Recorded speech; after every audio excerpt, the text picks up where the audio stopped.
مگر موقع کیا ہے؟ شادی آئی کیا کنجر خانے اور بے حیائی کا بازار گرم ہو گیا؟ شریعت ہمیں خوشیوں سے نہیں روکتی مگر بے حیائیوں سے ضرور روکتی ہے۔ جہیز کے موقع پر تمہیں شریعت یاد نہیں آئی، حق مہر پر تم شریعت کو لے کر بیٹھے تو شریعت یہ تھی ہی نہیں۔ احباب گرامی قدر، آج کی یہ پروقار تقریب سعید عزیز القدر محمد شہزاد قادری زیدہ مجدہ کی شادی خانہ آبادی کے موقع پر منعقد ہوئی۔ رب کریم اپنے محبوب سونے کریم صلی اللہ علیہ وسلم کے صدقہ وسیلہ جلیلہ سے ہمارے اس عزیز کی شادی خانہ آبادی میں برکتیں عطا فرمائے۔ احباب گرامی قدر، یہ بڑی خوش نصیبی ہے کہ اس خوشی کے موقع پر بندہ اللہ اور اس کے رسول کو بھول نہ جائے۔ پرفتن دور ہے، بدعقیدگی ہو، اس کا طوفان بدتمیزی زوروں پر ہے، بے حیائی، بدعملی، فسق و فجور، اس کی اندھیریاں پورے زوروں پر ہیں۔ اس طرح کے موقعوں پر ہمارے عام ماحول میں بہت ساری خلاف شرع حرکات ہوتی ہیں، مرد و عورت کا اختلاط ہے، گاڑے باجے، کنجر خانے، نہ جانے کیا کچھ اس طرح کے مواقع پر کیا جاتا ہے۔ مگر وہ شخص تو یقیناً مبارکباد کا مستحق ہے اور اس کی یہ خوش نصیبی ہے کہ اس نے اپنے اس خوشی کے موقع پر بھی اپنے آقا کی بزم کو سجا لیا، اپنے آقا مولا علیہ السلام کے ذکر خیر، شریعت مطہرہ کے احکامات کے ذکر خیر کی محفل کا انعقاد کر لیا۔ یقیناً یہ ایک ایسا امر ہے جو لائق صد تحسین ہے۔ ضرورت تو اس امر کی ہے کہ آج ہمارے معاشرے میں جس قدر دنگا فساد ہے، جس قدر بدعملی، بے حیائی نقطہ عروج کو پہنچی ہوئی ہے، اس ماحول میں ہم اس چیز کو رواج دیں۔ اصل بات جو ضرور سمجھنے کی ہے، شادی رسول اکرم، نکاح نبی پاک صلی اللہ علیہ وسلم کی یقیناً سنت مبارکہ ہے، اس میں دوسری کوئی رائے نہیں ہے۔ سنت کا لیبل لگا کر شریعت سے بغاوت کی ابتدا کر لی، سنت کا لیبل لگا کر گانے، کنجر خانے، بے حیائی، مرد عورت کا اختلاط، نہ جانے کیا کچھ کیا۔ اب آگے یہ تصور کرے، یہ اللہ سے امید رکھے کہ گھر میں رحمتیں ہوں گی، برکتیں ہوں گی، تو کیسے ہوں گی؟ یقیناً رحمتوں کی بجائے تو نحوستیں نازل ہوں گی، پھر گھروں میں لڑائی جھگڑے۔ آج تو گھر گھر میں بے سکونی، بے چینی کیوں ہے؟ خالصتاً وجہ یہی ہے کہ شریعت کو ہم نے بالائے طاق رکھ دیا، احکامات شریعت سے منہ موڑ لیا، فرنگی تہذیب میں ہم ڈوب گئے۔ ایسا ڈوبے ہم نے یہ بھی فراموش کر دیا کہ ہم مسلمان ہیں۔ کلمہ تو رسول اللہ کا پڑھا تھا، کلمہ پڑھ کر ہم نے کیا کرتوت کیے، یہ مجھے کوئی بتائے جانے کی ضرورت نہیں ہے۔ چڑھتے سورج کی طرح چیزیں روشن ہیں۔ ضرورت تو اس امر کی تھی کہ ہم مسلمان تھے، مسلمان ہونے کے ناطے ہم پر لازم و ضروری تھا کہ ہم اپنے آقا مولا صلی اللہ علیہ وسلم سرکار کی شریعت کے احکامات کو سیکھتے، شریعت کے احکامات کو سیکھ کر اپنی زندگی کا رخ تبدیل کرتے، اپنے کردار پر شریعت کو حاوی کرتے، شریعت کے مطابق اپنا کردار بناتے، اپنی زندگی سنوارتے۔ مگر ہوا کیا؟ شریعت کی بجائے ہم نے کچھ اور ہی اپنے آپ پر مسلط کر لیا۔ پھر ہوتا کیا ہے؟ گھر گھر میں لڑائی جھگڑے، نوبتیں طلاقوں تک ہو جاتی ہے۔ طلاقیں دینے کے بعد علماء کے پیچھے بھاگتے ہیں، یہ اب بتاؤ ہم نے تو یہ کر لیا، ہم غصے میں تھے۔ ہم بھائی جب تم نے بنیاد میں ہی شریعت سے بغاوت کر لی، یہ جو تم نے بعد میں پوچھا یہ تو تمہیں پہلے پوچھنا چاہیے تھا. یہ تو تمہیں پہلے شریعت نے جو رستے بتائے، شریعت نے جو احکامات تم پر نافذ کیے تھے، زندگی گزارنے کا رنگ ڈنگ بتایا تھا، یہ تو تمہیں پہلے پتہ ہونا چاہیے تھا. مگر یہ بدقسمتی ہے، شریعت کو ہم نے نہیں سیکھا. رسول اللہ صلی اللہ علیہ وسلم کی شریعت کے احکامات کو ہم نے پیچھے پس پش ڈال دیا. آج یہ صرف ایک موقع نہیں ہے، پوری زندگی میں بلکہ پورے دین کے معاملات میں بھی ہم نے دین کو بھی رسم و رواج کی بینٹ چڑھا دیا. شادی کا موقع لے لیں، وہ بابا شادی کے موقع سے لے کر غمی تک، موت تک کے مواقع تک حالات یہ ہے کہ پورا سسٹم رسم و رواج کی بینٹ چڑھ چکا. اور یہاں حالت یہ ہو چکی ہے، ان رسم و رواج کی وجہ سے جو غریب ہے نہ وہ خوشی میں جانے سے رہا، خوشی سے بھی جانے میں رہا، اور موت کی رسومات کے حوالے سے ان میں بھی شرکت کرنا. ہر طرح پابندیاں ہیں، فلاں موقع پر فلاں کی ڈیوٹی ہے، فلاں موقع پر فلاں کی. ایک نکاح کا مسئلہ لے لیں، ہمارے ہاں نیوندری کی ایک رسم ہے، میری بات ذرا تسلی سے سنیے گا. نیوندری کی رسم کیا ہے؟ ہمارا جو عام عرف ایک رواج ہے، ہر آنے والا شادی والوں کو پیسے دیتا ہے. اب اس کی دو صورتیں ہیں. جو عام چل رہا ہے وہ یہ ہے کہ آج دیں گے کل لیں گے. گھر والے کاپی پینسل لے کر بیٹھے ہوتے ہیں، جو دے رہا ہے لکھتے ہیں فلاں نے اتنے دیے.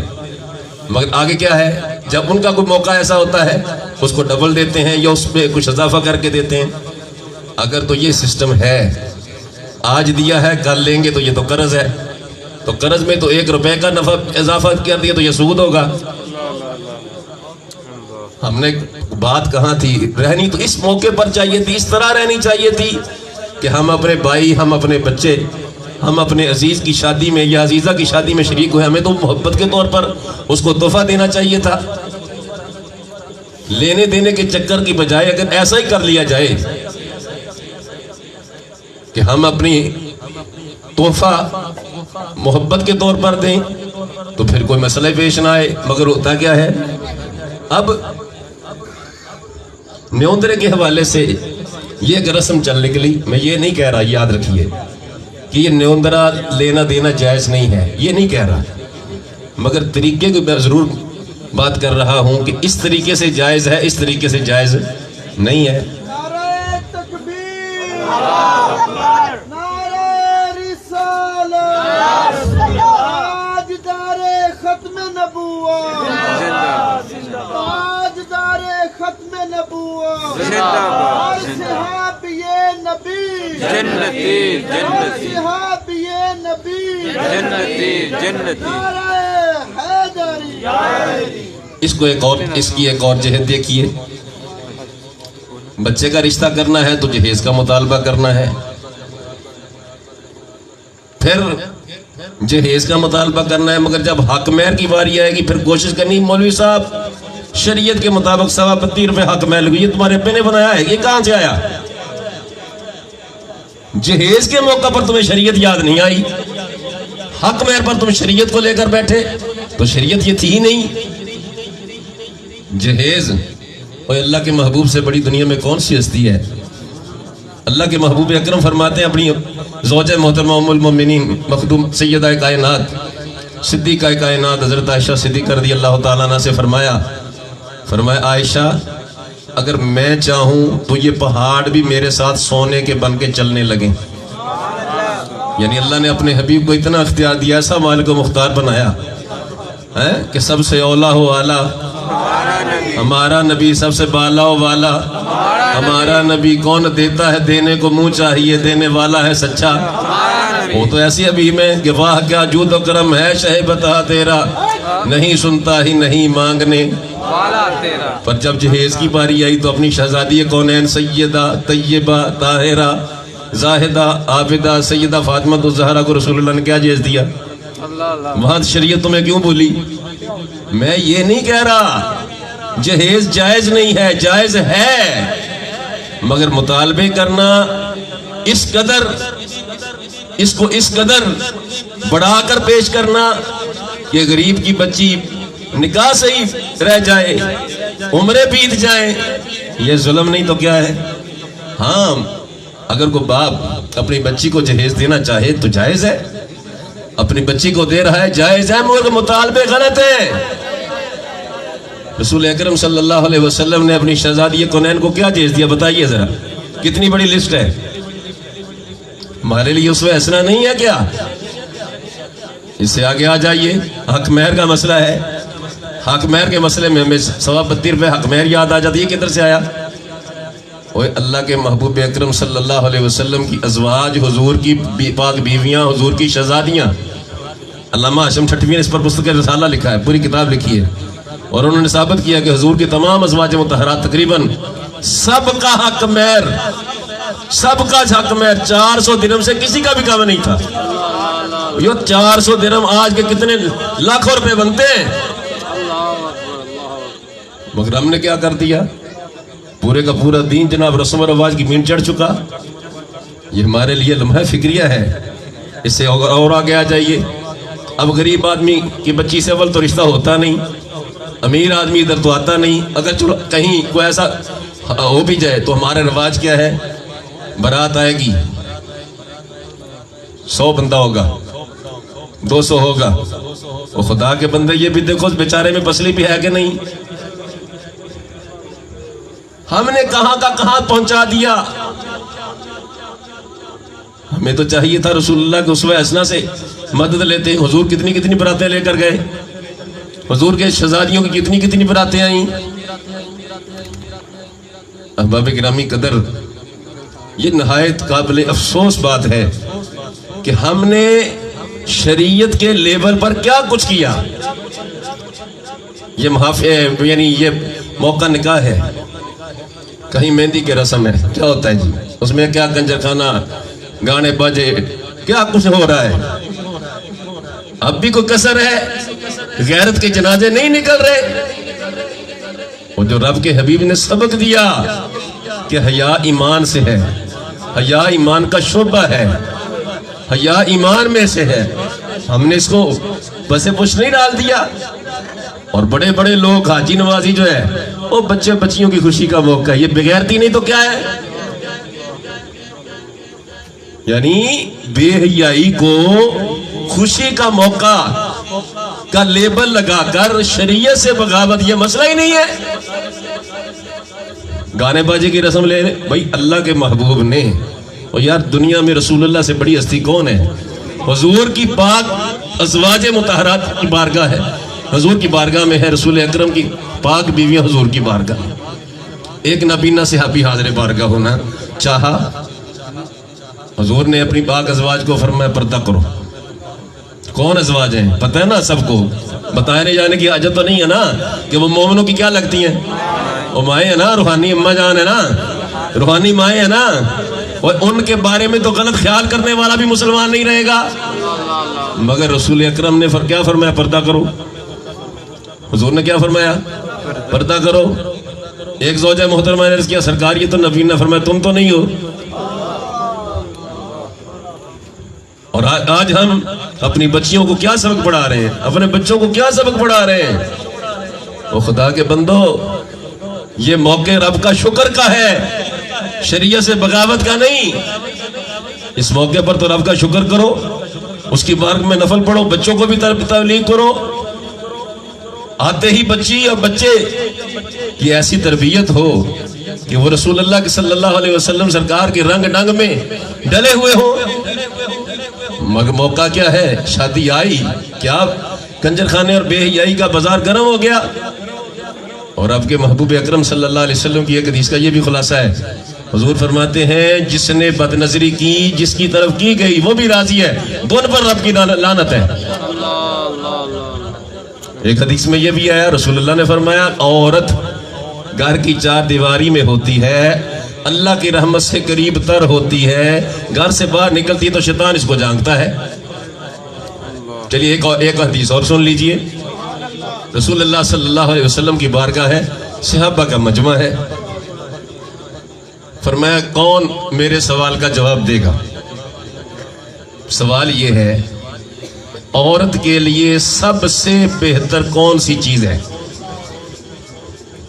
پورے صحابہ کے مجمع میں فرمایا کون ہے اس کا جواب دے گا؟ سرکار علی پاک شیر خدا رضی اللہ تعالیٰ نے چپکے سے اٹھے گھر آ گئے. سیدہ فاطمہ الزہرا سیدہ طیبہ طاہرہ سیدہ فاطمہ سے فرمایا فاطمہ آج رسول اللہ نے یہ سوال کیا، کیا جواب ہے اس کا؟ سیدہ فاطمہ الزہرا نے اس کے یار میرے سرتاج اس کا جواب یہ ہے عورت کے لیے سب سے بہتر چیز یہ ہے نہ وہ کسی غیر محرم کو دیکھے نہ کوئی غیر محرم اس کو دیکھے. حضور کی بارگاہ میں حاضر ہوئے عرض کیا سرکار میں جواب عرض کروں؟ فرمایا ہاں دو. حضور عورت کے لیے سب سے بہتر یہ ہے نہ یہ کسی غیر محرم کو دیکھے نہ کوئی غیر محرم یعنی کوئی غیر مرد نہ اس کو دیکھے نہ یہ کسی غیر مرد کو دیکھے. فرمایا علی سچ بتانا یہ جواب میری بیٹی فاطمہ نے بتایا ہوگا. عرض کیا صدقتا.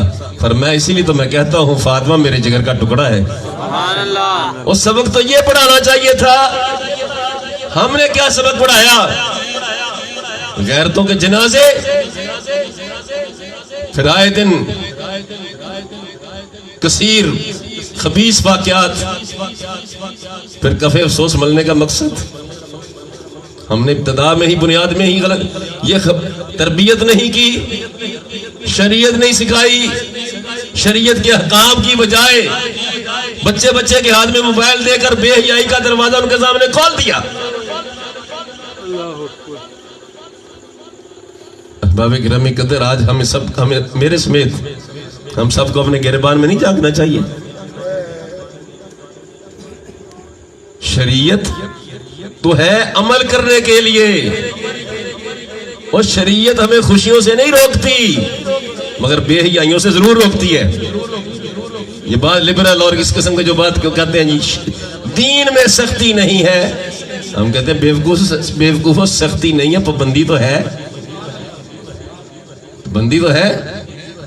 شریعت نے جو حدود و قیود مقرر کی ہیں اگر اس کے دائرے میں رہو، اولادوں کی تربیت کرو تو دن دہاڑے یہ واقعات نہ دیکھنے کو ملے.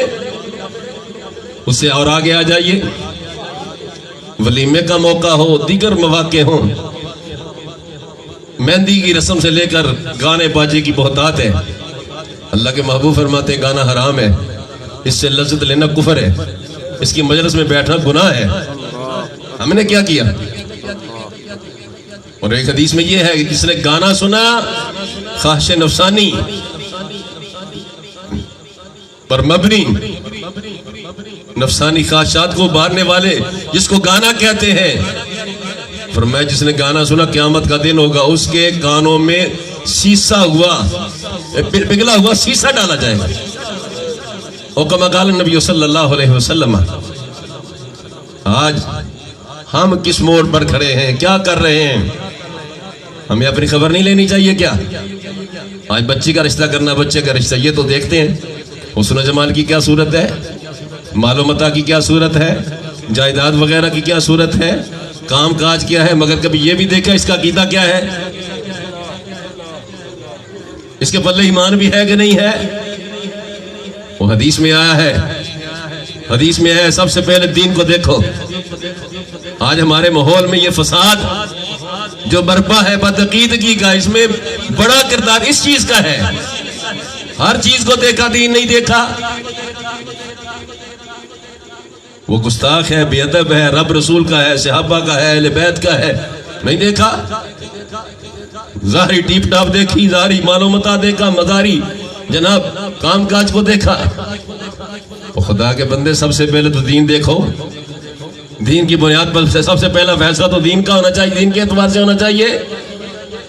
آج کا تو ویسے دور پرفتن ہے.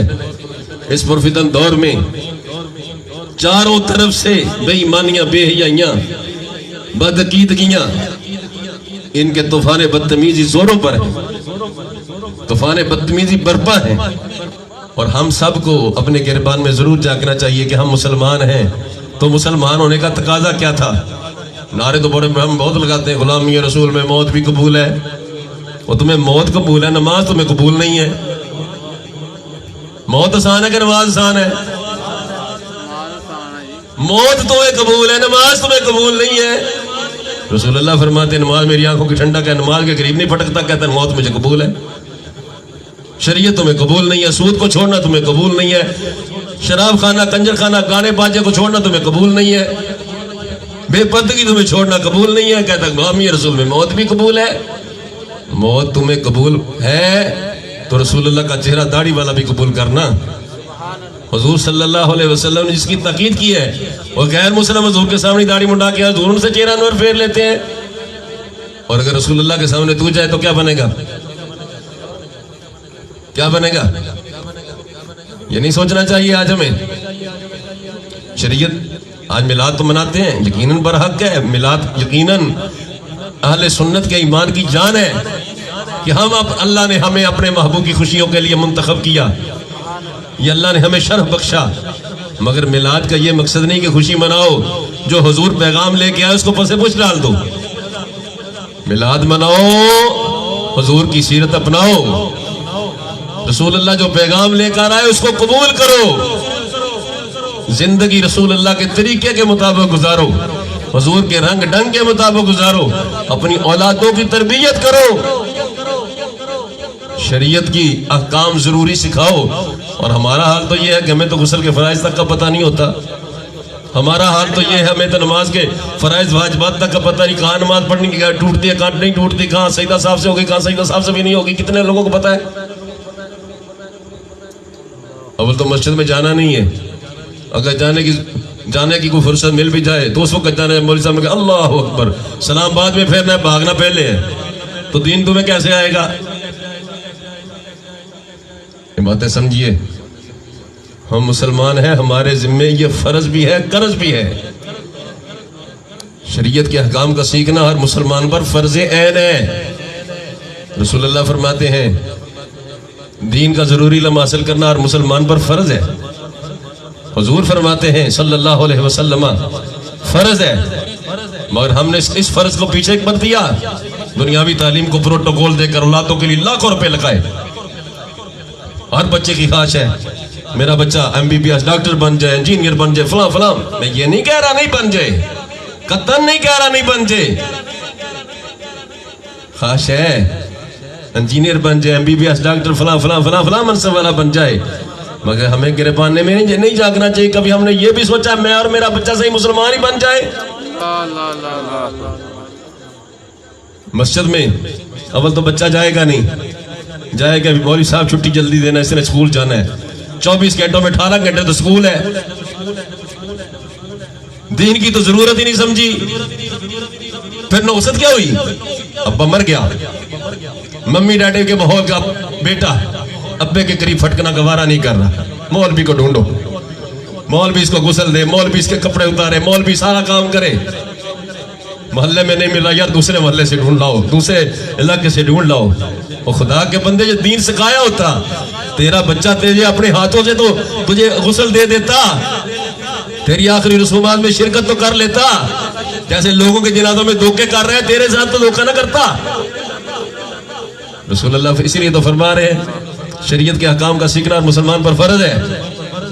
اگر ہم شریعت سے کیسے بیگانہ ہوتے جا رہے ہیں، آج ہمارے گھروں کا ماحول کیا سے کیا بن گیا، معاشرہ کس نقطہ بگاڑ کو پہنچ گیا، گھر گھر میں بے چینی کیوں ہے، بیٹا باپ سے، بیٹا باپ سے، باپ بیٹے سے مخلص کیوں نہیں ہے، بھائی بھائی کا کیوں دشمن بنا ہوا ہے، یار یاری کے روح میں عداوت کیوں کوٹ رہا ہے؟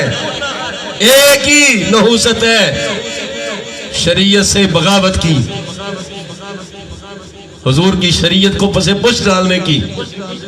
خدا کے لیے سمجھو، فتنوں کے ماحول میں اپنا ایمان بچا لو، اس دور میں اپنا ایمان بچا لینا خدا کے فضل کے بغیر نہیں ہو سکتا، اس کے دین کو شریعت پر عمل کرو، اس سے اس کی امان مانگو، ورنہ جتنے فتنے ہیں، جتنے گمراہ ٹولے ہیں، جتنے بد عقیدگیاں ہیں، بے حیائیاں ہیں، قدم قدم پر شیطنت ہے، بچانا مشکل نہیں ناممکن ہوتا چلا جا رہا ہے۔ آج ہمارا ایمان اس قدر مشکل حالات میں ہے، ہماری نسلوں کا کیا بنے گا؟ اگر آج تم نے اپنی اولادوں کی تربیت نہیں کی تو یہی تمہاری اولادیں قیامت کے دن تمہارے خلاف رب کی بارگاہ میں کھڑی ہو جائیں گی۔ یا اللہ یہ ابا ہمارا مجرم ہے. وہ کہے گا یا اللہ میں نے تو ان کے سارے خوب پورے کیے, ان کو روٹی دی, کھانا دیا, ان کے کپڑے, ہر چیز کا اہتمام کیا. کہے گا یا اللہ یہ اہتمام کیا مگر اس نے ہمیں دین نہیں سکھایا, اس نے ہمیں جرائم سے باز نہیں رکھا, برائیوں سے نہیں روکا, شریعت کی بغاوتوں سے نہیں روکا. بتاؤ کیا جواب دو گے؟ ایک حدیث کا یہ مفہوم ہے, یہ اگرچہ صوفیہ نے نقل کی ہے, حدیث کی کتابوں میں نہیں ہے, بعض صوفیہ نے نقل کی ہے کہ ایک عورت 4 مردوں کو جہنم میں لے کر جائے گی. کتنے؟ 4 مردوں کو, باپ کو, بیٹے کو, بھائی کو, شوہر کو. یا اللہ یہ مجرم ہے میرے, انہوں نے مجھے بات نہیں رکھا. اور آج تو ویسے بھی سوشل میڈیا کے اس پرفتن دور میں بچے کے ہاتھ میں موبائل ہے. وہ یار آگے قبلہ ہی کوئی نہیں ہے, کس کو سننا ہے کس کو نہیں سننا ہے, کیا دیکھنا ہے کیا نہیں دیکھنا ہے. نسلیں ہماری برباد ہو رہی ہیں, عقیدے کے اعتبار سے دیکھیں تب بھی, عمل کے اعتبار سے دیکھیں تب بھی. آج نئے ٹیڈی قسم کے جو جاہل, جو 2 عربی کی سطریں نہیں پڑھ سکتے, اپنے کمرے میں کیمرہ فٹ کر کے اپنی شرم زبانی کے لوگوں کو بدھو بنا رہے ہیں.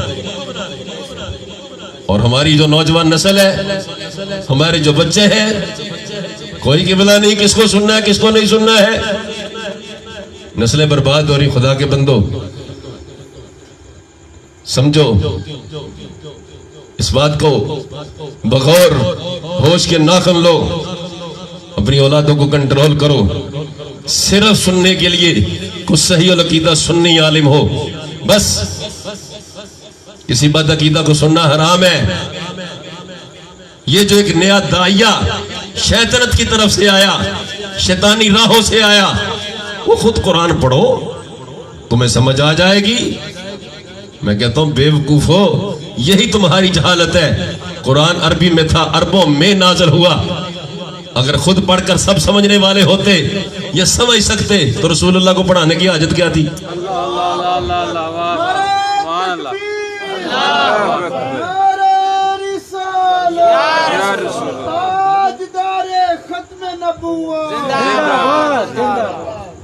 احباب گرامی قدر, گفتگو لمبی ہو رہی ہے مگر ضروری ہے. خدا کے بندو, قرآن عربی میں تھا, عربوں میں نازل ہوا, خود پڑھ لیتے, ترجمے کی بھی حاجت نہیں تھی ان کو تو. مگر اللہ نے قرآن میں اپنے محبوب کا منصب بیان کیا, یعلمہم الکتاب, میرا حبیب کتاب کی تعلیم دیتا ہے. کیا حاجت تھی بتائیے؟ حضور کا کتاب پڑھانا, قرآن پڑھانا کیا اس بات کی دلیل نہیں ہے کہ قرآن کو سمجھنا ہر بندے کی بس کی بات نہیں ہے؟ اور یہی قرآن تو کہہ رہا ہے فَاسْأَلُوا أَهْلَ الذِّكْرِ إِن كُنتُمْ لَا تَعْلَمُونَ, سوال کرو اہل ذکر سے, اہل علم سے, اگر تمہیں نہیں پتا. قرآن نہیں کہہ رہا؟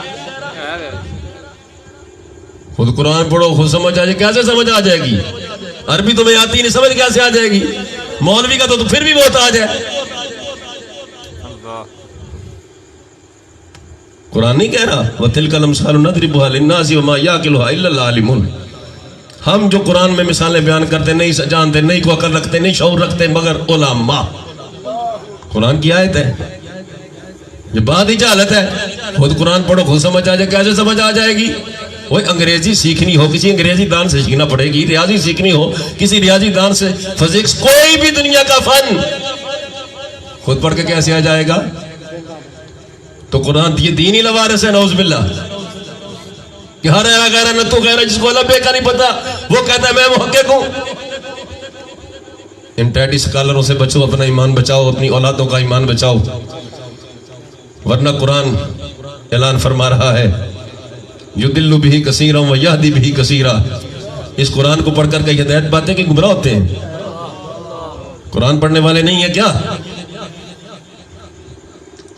قرآن سیکھنا ہے کسی صحیح العقیدہ سنی عالم ربانی سے سیکھو بس. یہی ایمان کے بچت کی رستہ ہے اس دور میں.